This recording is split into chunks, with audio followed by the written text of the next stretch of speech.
Well, good morning or good afternoon, good evening, everybody, depending on where you are logging in from today. My name is Greg Owen-Boger, and we are here to talk about executive presence.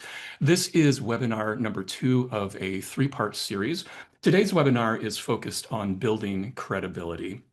As I said, my name is Greg, and I am the EVP of Learning and Business Development. And co-facilitating with me today is Dale Ludwig, and he is our president and founder. Say hi, Dale. Hello, everybody. Good to see you all.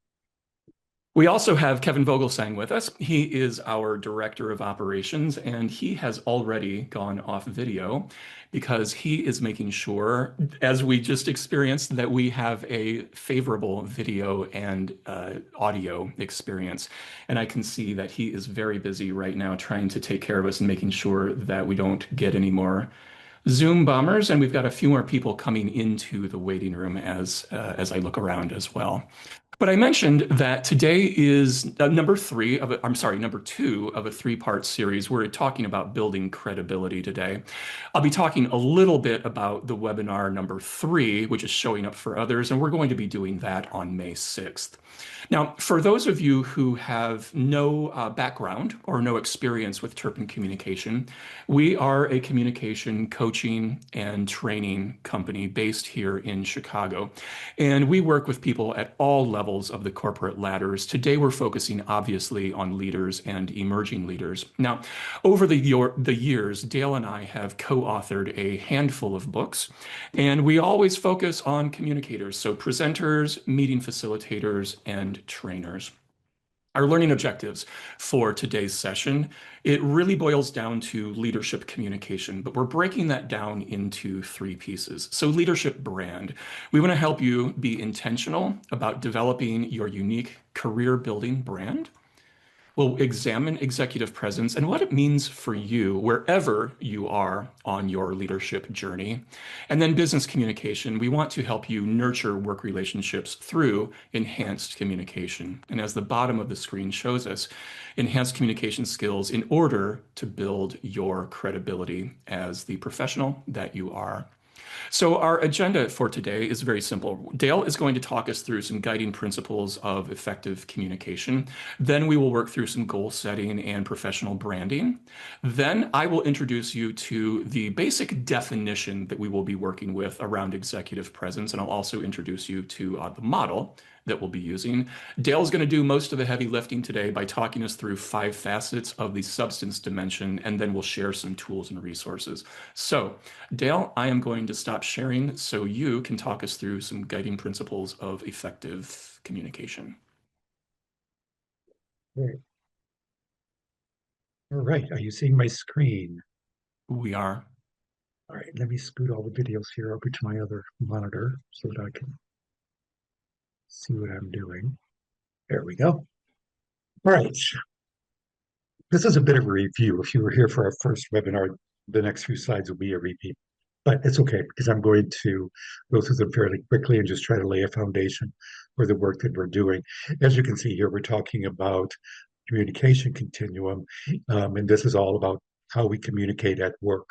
And continuum is which it stretches between very informal situations and more formal situations. So if we look at 2 ends here, we can see that the informal communication that we're involved in, just casual conversations, chance encounters, the things that happen without much planning at work. You may be talking about work issues, but it's not something that is very structured. It simply emerges and goes forward on its own accord. On the other end, we have very formal situations, speeches, and of course, TED Talks. With the popularity of TED Talks, people want to talk about those a lot. But the difference here between those and the casual conversations are many. First, very structured, usually scripted. They are usually not interactive. It's a one-way communication. There might be a Q&A, but it's a much more formal type of interaction. Now, where we focus and where our our books have been written with this title, we focus on orderly conversations.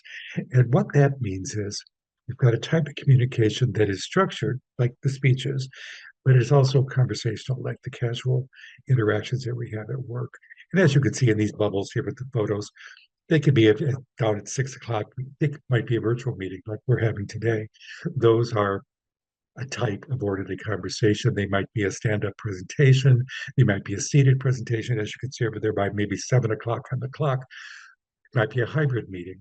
All of those things are really common for all of us at work, and they are all intended to help us get business done through a process that is planned and structured, but also responsive and interactive.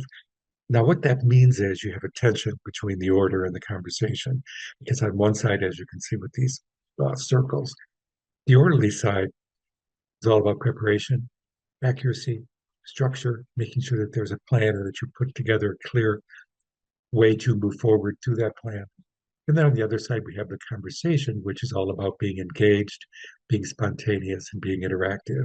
Now, that little dotted arrow between the two circles here indicates the tension that exists in this type of communication because you have to plan, but you have to also have to be spontaneous. It has to be structured, but on the other hand, you want to be interactive. So sometimes the structure gets thrown out.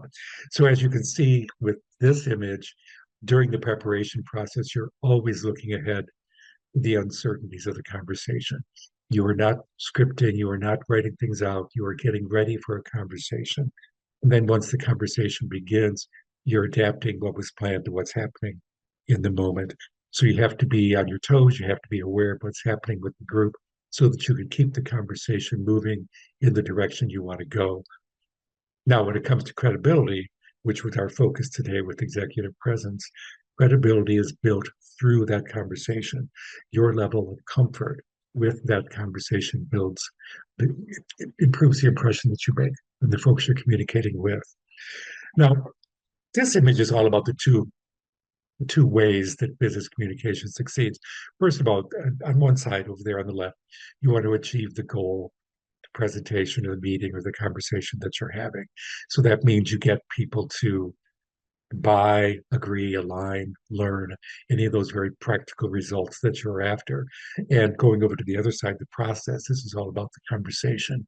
So you need to manage that conversation in a way that first creates conditions for a fruitful discussion. You earn trust and goodwill by doing that. You make it easy for people. You nurture relationships and you manage the give and take. All of those things take place as you maneuver through the complexities of the conversation that's taking place. And when we're working with presenters, making it easy and earning trust and goodwill are really fundamental issues because by making it easy, you are building your own credibility. You are letting people know that you care about the message that you're delivering and their understanding of it.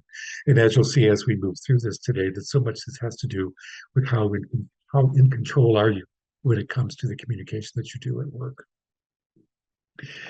Now, in order to succeed with the second part, the second level of success, you have to be engaged in the process. Now, as you can see over there on the right, engagement means that you're able to think on your feet. You're able to make those decisions, make those adaptations as required as your conversation goes forward. If we break it down further, we can see that you're also able to be in the moment, you're self-aware, you're in control, you're connected with the individuals that you're talking to, you're reading the room effectively, which means that you're talking with and not at the people that you're interacting with. And of course, you're feeling comfortable with the whole process because, well, being comfortable relates to people that might have some level of nervousness when they're facilitating a meeting or when they're delivering a presentation. So we always talk about working through the nervousness through engagement. You can't prevent nervousness, but you can get more comfortable quickly when you focus on really engaging the people that you are talking to. So, about in terms of credibility, you've got to be engaged, you've got to be self aware and able to manage whatever is taking place during your communication events. Okay, great. This is going to go back to you now. Yeah, so we can talk about some goal setting. It's so important when we think about our own brand of executive presence and being intentional with it and making sure that we show up for each other all the time consistently. We need to start with setting goals because if we don't know where we're heading, it's hard to meet those goals. So let's start right there. Let me ask you this question. How would you like to be described by the people you work with and for? Now, Kevin is going to drop my answer to this question into chat. Easy to work with, likable, professional, grounded, trustworthy, authentic, smart. So if we think about it, that is my guiding star. Those are my goals. Drop into chat how you would like to be described. Feel free to steal from my list of words, come up with your own.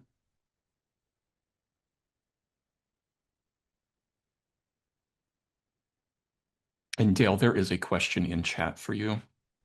You can answer that in, I'll open it up for you to answer that question in just a moment. Ashley says, in terms of goals, insightful, experienced, authentic. We've got likable, trustworthy, approachable, dependable, initiative driven, approachable, supportive. Yeah, you get the idea.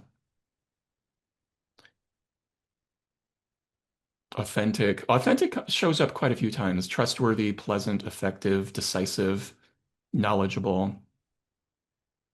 Feel free to steal from each other as you stole from me, which is perfectly fine. Brings out the best in others, trustworthy, genuine, thoughtful, trustworthy, likable. Yeah, you get the idea. So this is now your guiding star. So in other words, you have started to define your professional brand. Now, I want to call your attention to the bottom of the screen right now. You can see that there are four different types of professionals that are listed on the screen. It's so easy to assume that executive presence or professional brand is more like the lower left-hand corner, but that is not the case.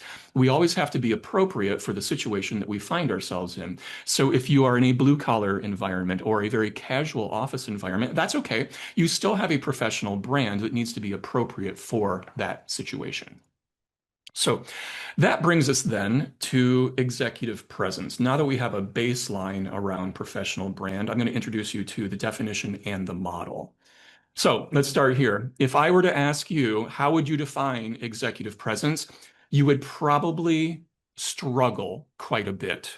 You might come up with thoughts like these: owns the room, well dressed, gravitas.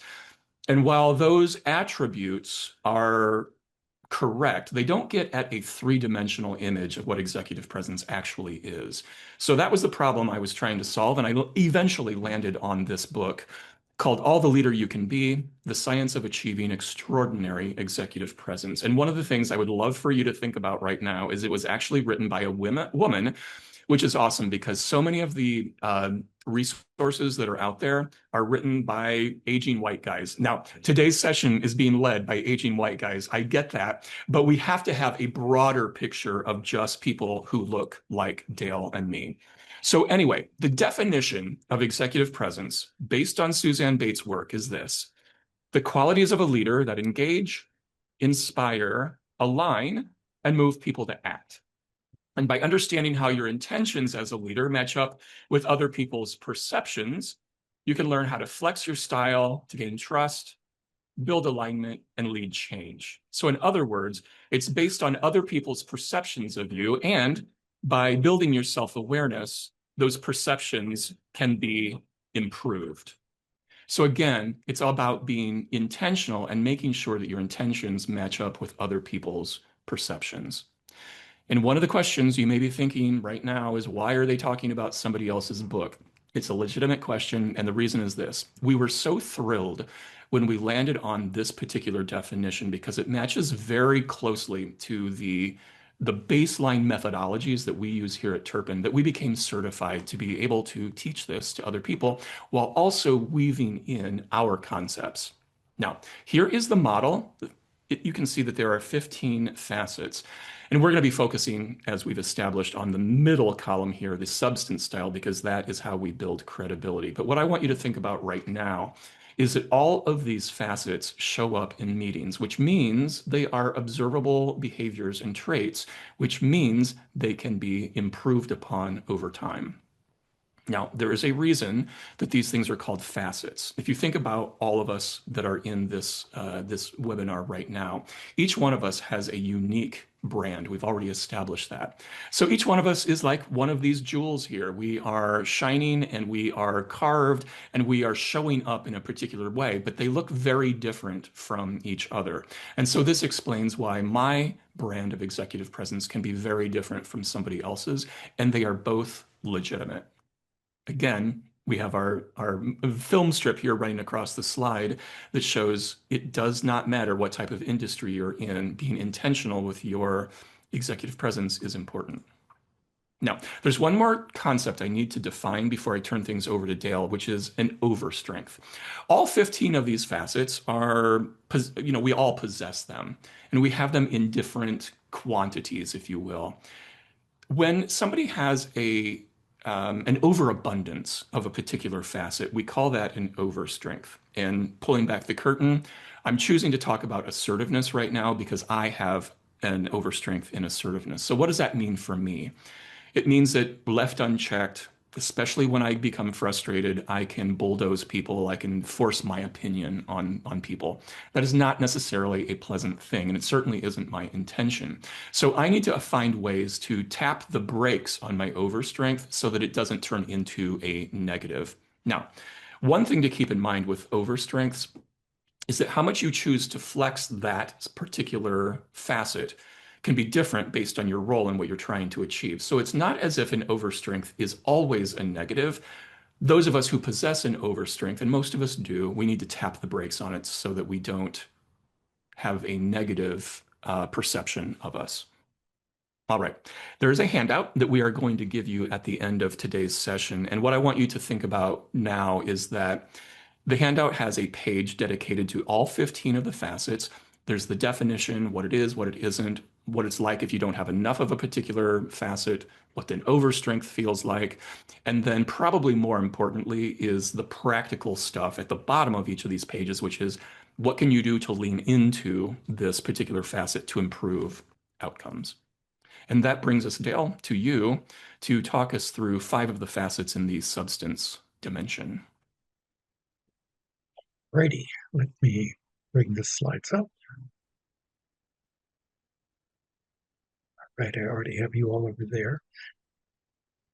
Okay, as Greg said, I'm going to be talking about the 5 facets in the substance dimension, which is the dimension in the middle of this graphic. Now, the 5 facets here are practical wisdom, confidence, composure, resonance, vision. And as Greg mentioned, the handout has a lot of detail about each of these facets. I'm going to be doing the abridged version, the Reader's Digest version. Well, that just dated me, didn't it? I don't think that exists anymore. And Will, you said I was an old man, so that's all right. Anyway, I'm going to do a summary of each of these things and try to connect them to credibility and communication, since that's the theme that we have going for today. Okay, the first one, let's talk about substance by itself. Let's just define what that dimension is. Substance cultivates qualities of mature leadership that inspire commitment, inform action, and lead to above and beyond effort. Now that's very lofty, but if we boil it down, we can see that it involves these 3 bullets: situational behaviors and attitudes that build credibility and respect. So these are things that you do, attitudes that you communicate that help you come across as someone with uh, substance. You're visionary and you're able to communicate a vivid picture of the future. So it's not enough just to have a vision, you have to communicate it and communicate it well. And then finally, mature qualities of leadership that accrue over time. This was important because with substance, each of these dimensions is slightly different. The first one, oh gee, what is the first one? Character. Sorry about that. Character is about the fundamentals of your personality, of who you are. Substance is about what the skills, attitudes that you developed over work. These are things that happen over your professional life. The last one, style, has to do with how you come across. It's very, I don't want to say surface, but it sort of is. It's the observable characteristics that you have. These, though, are all about how you've developed over time in your role. So let's look at practical wisdom. I always think of this as business acumen, but I think they're sort of the same thing. Displaying highly honed qualities of insight and judgment that get to the heart of issues that produce prudent results. In other words, you know a lot, and you're able to use that information to bring about results in your day-to-day life.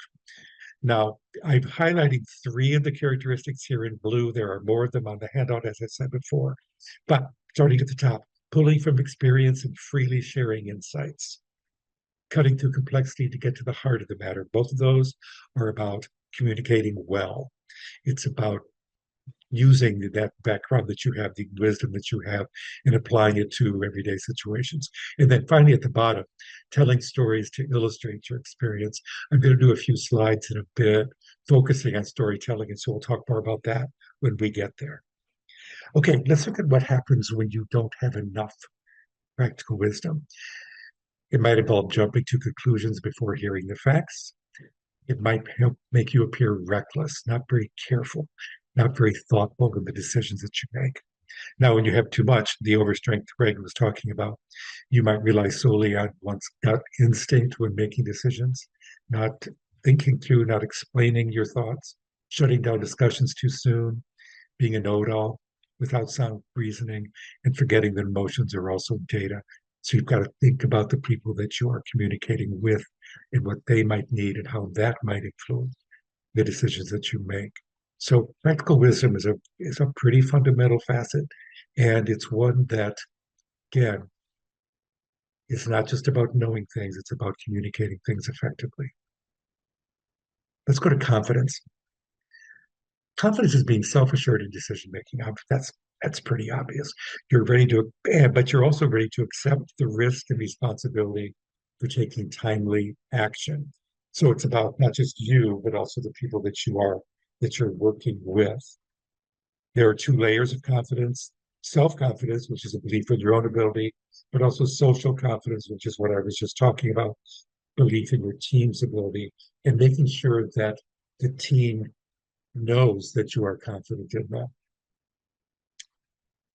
Okay, three highlighted bullets here. Speaking decisively, that's pretty obvious with confidence. Holding oneself and the team accountable, that's another way to look at confidence. You take responsibility for the bad things that happen, and you'll share responsibility for the good things that happen. You're also communicating belief in the team. Not enough being indecisive, blaming others when something goes wrong. Those are things that you want to avoid, of course. But it's interesting because in my Gates assessment, I was rated low on confidence because of other issues that I had with communication. So it was not that I'm not confident, but I wasn't communicating effectively with the people that I work with. So there's a lot of overlap among all these facets, as you might expect. An overstrength of confidence, heightened sense of one's self-worth, reckless decision making, people feeling left out or left behind. So again, it's about the people that you work with, but also being careful with the decisions you make and the things that you do, which relates back up to practical wisdom, of course. And Greg, I'm going to turn this over to you so you can talk about a few things before I go on Sure. with these facets.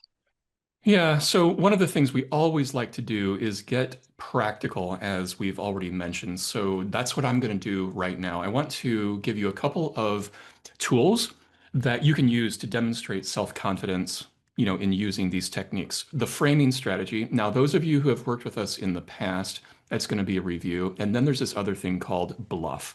But let's get into the framing strategy. Here is the anatomy of a meeting. Every meeting or presentation or training session, webinar, whatever, has an introduction, a body, and a conclusion. Now, before that starts, there's always chit chat.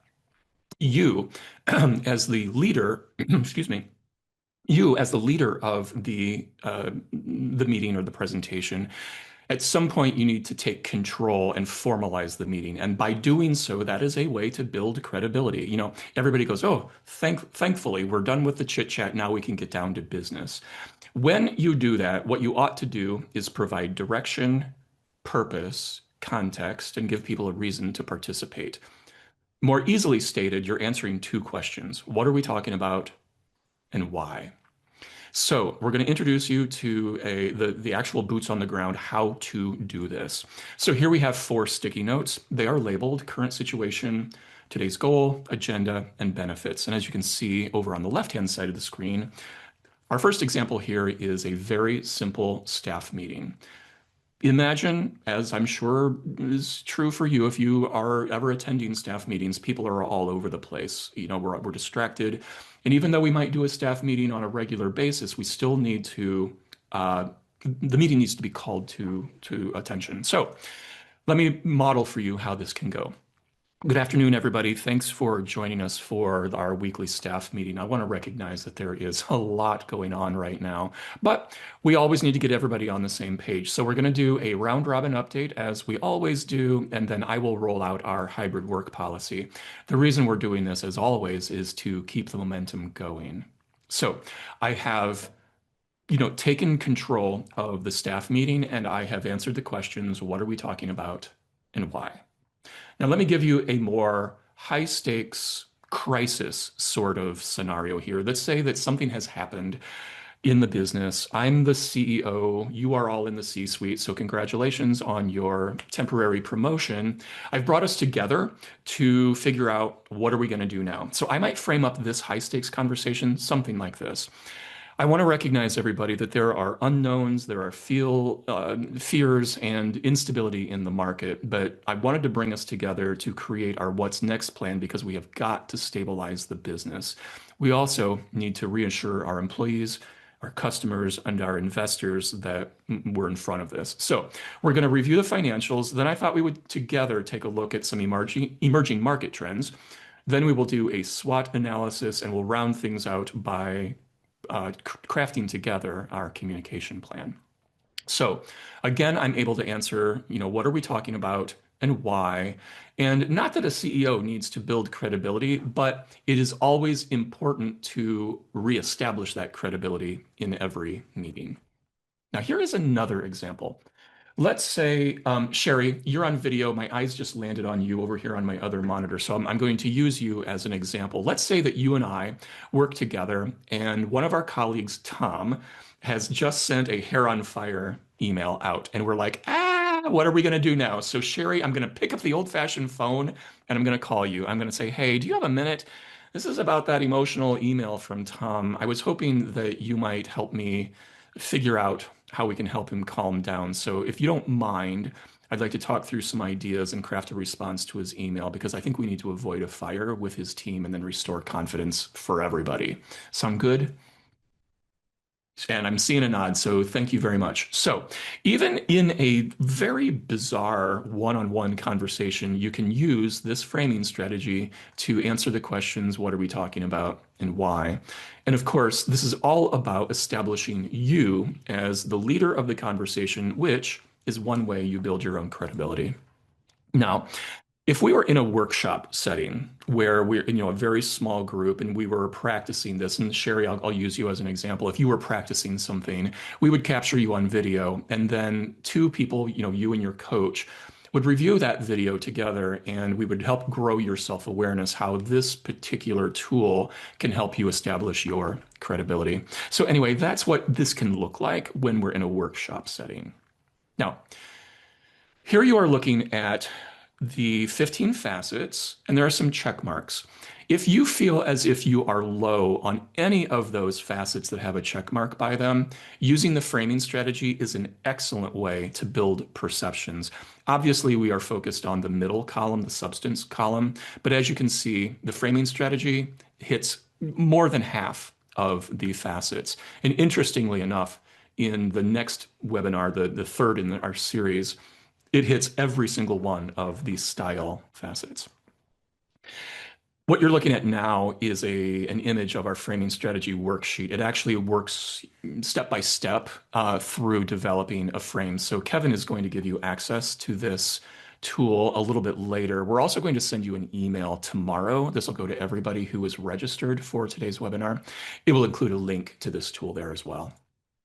Now, I mentioned a second tool to help you build credibility around or build confidence. This is called Bluff. As the right-hand side of our screen shows us, that you can demonstrate confidence and build credibility by stating your main point and answering questions clearly and concisely. So the bluff method stands for bottom line up front. In other words, when you are asked a question, providing the short answer first, the main point, and then making a decision or not to go into more detail is a great way to establish your credibility around that particular topic. What you want to avoid is answering a question, blah, blah, blah, blah, blah, blah, blah, blah, blah, blah, blah, blah, blah. So therefore, yes, you're making your audience work too hard, and then that decreases the perceptions of credibility. So lead with your main point. This works not only with answering questions, but also just simply in regular conversations or delivering presentations. So if you think about slide design in a presentation, the bluff is the slide title. So make sure your slide title states very clearly and concisely what the main point is, and then the rest of the slide will make sense. All right, so those are two tools for demonstrating self-confidence. I'm going to introduce us now to the next facet in the model, which is composure. The official definition, if you will, is proving to be steady in a crisis, able to calm and focus others, and bring objectivity and perspective to critical decisions. In order to understand composure, I'm going to tell you a story about this pretty harrowing thing that happened to me a few years ago. So I was getting ready to sell the house and move. And if you've ever had to sell a house, you know that handymen come in, well, handy. There are walls to paint, dings to patch up, floors to polish. You get the idea. So I had hired a handyman to come on the following morning, and he was supposed to be at the house around 7:30. And 7:30 rolled around, and he wasn't there. And I just happened to look out the window, and I noticed that his van was parked in front of the house on the street. I also noticed that there were a lot of neighbors who happened to be taking their kids to school. It was that time of the morning, and there was a lot of frenzy. It looked like there was panicking that was happening out in the middle of the street. So I ran out to figure out what was going on, and I found my handyman, laying in the middle of the street. Now, fast forward to this story. We later found out that he had had a heart attack, and of course, we didn't know that at the time. But one of the neighbors who was, hair on fire, had the wherewithal to call 911. So eventually, the paramedics got there, and a particular EMT very calmly jumped out of the back of the ambulance and got to my handyman and assessed the situation, loosened his clothing, started performing CPR. And I remember how calm, cool, and collected she was. And I remember at one point she, reached over her shoulder to talk to her colleagues, letting them know what was going on and what she was going to need to be able to deal with the situation. And I wanted to bring this up because there was a stark contrast between the panicking neighbors and their children, and then the emergency response team that actually was taking care of him. The reason I'm telling you this is because crisis happens in business once in a while. And as a leader and as an emerging leader, people are looking to you for how to respond. And if you are hair on fire, that's how they're going to respond. If you are calm, cool, collected, avoiding those knee-jerk reactions, taking a measured approach, others will follow your lead. And this is a really important skill to learn. And it is difficult because in those moments when your brain is just fired up and misfiring, it's really important to take a breath, pause, and offer a measured response. So that is how I think of composure. So Dale, I'll turn things over to you now to walk us through some other techniques to exhibit composure. Sure. All right. Let me bring up a slide. A slideshow. Okay. Greg has already read us this definition of composure. So let's break it down a little further to talk about business applications. Two things highlighted here, and Greg has already mentioned the first: appearing calm, cool, and collected, and pausing long enough to offer a measured response. Pausing is such an important skill in all sorts of communication, but I think with composure, you're pausing not just to think about what you want to say, but you're pausing to control what you might be feeling in the moment so that you're not coming across as someone who's in a panic, but rather someone who's delivered, as it says here, a measured response.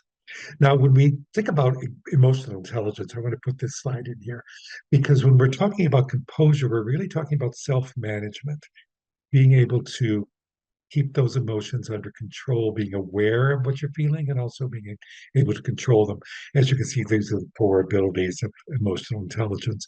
The top being about awareness, and the bottom being about managing your emotions. So if you're looking for a dot to connect there, it is certainly there back to emotional intelligence. Okay, back to composure. Not having enough means you might have knee-jerk reactions, lose your cool, shut down discussions before they should be shut down, and appearing not to care what others think when stakes are high. So it's not just about what you're feeling in the moment, but also the impression you're making on others. And an overstrength in composure, seeming out of touch when situations call for empathy, being hard to read, lacking urgency when urgency is required. So you don't want to hold back too much. You don't you want to make sure that you're communicating the fact that you are aware of what's happening, but you are managing it really well. That's what composure is all about. Let's talk about resonance. This is another communication skill. Connecting with others, attentive, attuned, responsive to feelings, motivations, thoughts, which helps you deepen alignment with folks. So it's really thinking about not just what your message is, but how it's being received by the people who are getting it. So the two techniques I want to mention here are communicating so that your ideas stick in the minds of others, setting context to establish common ground. It's really about, well, when we're coaching people on resonance, we always talk about you want your message to resonate. You want it to really get to people, get through their thoughts, get through whatever they're feeling, so that it really, really makes sense to them. And that takes many times a lot of effort on your part to make sure you're giving them what they need, because you can't measure your success on how it felt to you. You have to measure it on how they are responding to what you're saying. So that's what resonance is really about. Now, not enough of it, being long-winded, appearing to be distant or checked out, appearing distracted, expressing frustrations when others don't get it. So sure, we've all known people who have these characteristics. So you really want to make sure that you are coming across the way you want to in these situations. And being long-winded is such an easy thing to do when you think about it, because when you're trying to be clear, lots of times we're using our own sense of whether we're clear.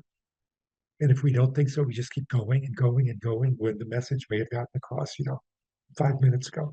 So it takes a lot of self awareness and awareness of how other people are responding in the moment that you're communicating. Also, an overstrength, focusing too much on feelings associated with negative decisions, over identifying with others and taking in their emotions, and not being able to say no. So if you're really focused on the other person's feeling, it might mean, oh, I don't want to hurt them. I don't want to make them upset. I'm not going to say no to them. When actually the practical thing that needs to happen might be a no, we can't do that, and here's why. But it's not letting your reaction to someone's feelings cloud what needs to be done in terms of the business or whatever the task might be. Related to resonance is a concept we talk about called cognitive load. Now, cognitive load, let me just read this. It's the amount of working memory being used like RAM in your computer, only for the human brain. So when memory usage in your computer is high, the system slows down. It's not efficient. It doesn't function. So the same things happens with learning and with communication. If you give people too much to think about, they're not going to get anything. And I think that this is a good example of a lot of cognitive load on an image. Now, this is obviously from CNN, but let's imagine for a minute that it's a PowerPoint slide. So we've got one picture of Brooke Baldwin. We have the fact that she's retiring or leaving CNN. We have the message going across the bottom, sort of scrolling along there, something about Facebook. And then over here, the fourth thing, we have stock market information. Now, we can't look at this slide and take in all four of those things at once. We are going to have to choose. And so what if we're using this as that kind of image, we need to simplify it. We need to make it easier for folks to take it in. And when you don't do that, it's very much like texting and driving. I mean, you assume in the moment that you can do it, but you can't. You cannot focus on your phone and focus on the road at the same time. So you need to help people, pull over to the side of the road or the equivalent of that in your when you're using a PowerPoint slide. So think about what you're asking people to take in and make it easy. That's really what resonance is all about. Okay, the last one here is vision. Vision is about inspiring an enterprise-wide picture of what could be. So it is about, the future, recognizing trends, engaging all of the strategy to get to reach those goals that you've set. Breaking it down with these 3 points, we can see that again, it's about storytelling, paint a picture of what could be, communicating the what and the why, and communicating the benefits of a decision to individuals, the team, and the organization. So if you look at the bottom one first, it's not just about communicating the vision, but why do people need to understand it? Why does the team need to understand it? Why does the whole organization need to understand it? It's taking responsibility for all three of those levels. And also, the second bullet is important because when you make a decision as a leader, and it's a good decision, you want to communicate not only what that is, but why you're making that decision. That's going to build your credibility a lot because you're thinking again about how it's going to be received by the people getting that message. And I know in my own experience, the times I've been most frustrated in a professional setting are those times where I did not understand the reason behind the decision that was made. It may have been great reasons, but if I don't know them, I may not trust that decision. So again, think about how things are going to be received. Not enough vision, unclear direction, competing priorities, needless confusion, needless being the operative word there. It doesn't have to be confusing. Just clear things up. And an overstrength, having unrealistic or unattainable goals, and failing to act, all say and no do. In other words, your actions need to reflect your vision as well. Now, I want to talk in a little more detail about storytelling. Greg mentioned this earlier, and I have as well. But I want to first give a definition of business storytelling and then introduce you to a tool we have to help you with it. So, definition: stories describe events that happened or could happen at another time or another place. That's it. Simple definition. We're not going to talk about heroes or plot points or anything like that. We're just saying here's something that happened somewhere else or some other time. Business stories are always part of a larger conversation and are told with specific intent. So if you're in a business environment, it's not just casual chit chat environment, but when you're really communicating for a business purpose, the story you tell has to be connected to that purpose, which seems obvious, but I'm sure we've all sat through stories wondering, what are they doing up there? This isn't connecting to anything. So let's look at three types of stories: anecdotes, analogies, hypotheticals. Anecdotes are about sharing an experience. Here's what happened at another time. Analogies make a comparison between two things. And hypotheticals, it's part of the what if. Imagine what could happen if. So think about those three types. We tell these types of stories all the time, and they're pretty common. So it's not, I think part of our goal here is to demystify the storytelling thing and just say, listen, you do these, you tell these sorts of stories. So let's be intentional with them. And here's what the story planner looks like. It has 4 columns, as you can see here. And I want to emphasize the two in the middle first, because you have the raw material of the story, and then you have the details that you're going to uh, add to it, shape the story. So go back to Greg's story about the EMT, the who, what, why, when, 7:30 in the morning, in front of his house, in the street. The guy's having a heart attack. EMTs arrive. Those are the things. Those are the raw material. That's the raw material, the story.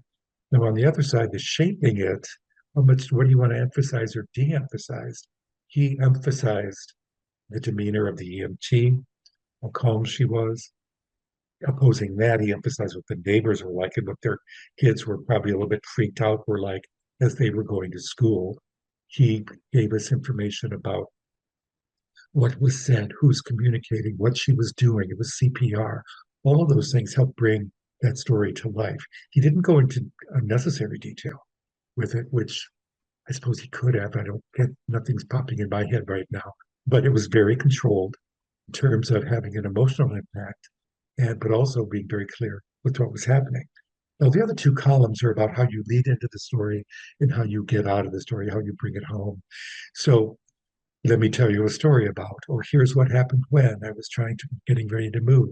He brought it home very well because he brought it back to business communication. So the story itself was not about business. It was about, something that happened outside his home.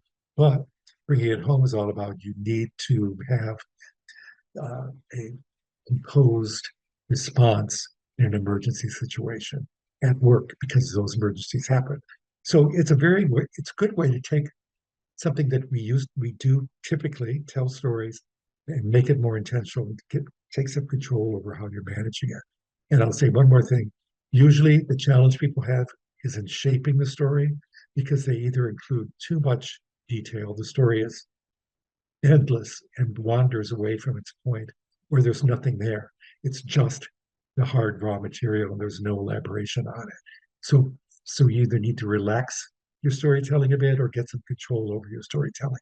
And at least that's what we've seen when we work with folks in workshops. Finally, storytelling can help you improve these facets that are checked here. I think that they all can help you communicate your practical wisdom, communicate your vision, for example, but they also help you be authentic. And as you'll see in the next webinar, it's about being intentional, it's about your demeanor. All of those things can be affected by a good storytelling. Okay, Greg, back to you. All right, let's bring this thing home, shall we?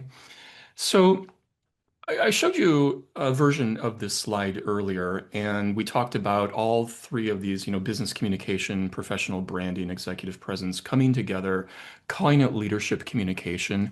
And I hope that we've established that this is a way, leaning into some of these concepts is a way to build your credibility and nurture your credibility over time.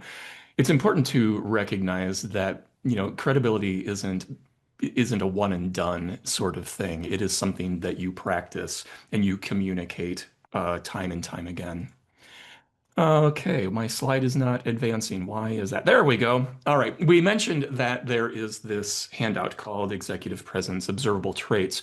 I would encourage you to download it when Kevin gives you access to it here in a couple of minutes and really think about how do these particular facets play out for me in my day to day, and what can I do to lean into or pull back from different facets to improve the business outcomes that I'm going for. We also established that it's important to start with the definition of your professional brand, and I encourage you to think more about being more intentional about that.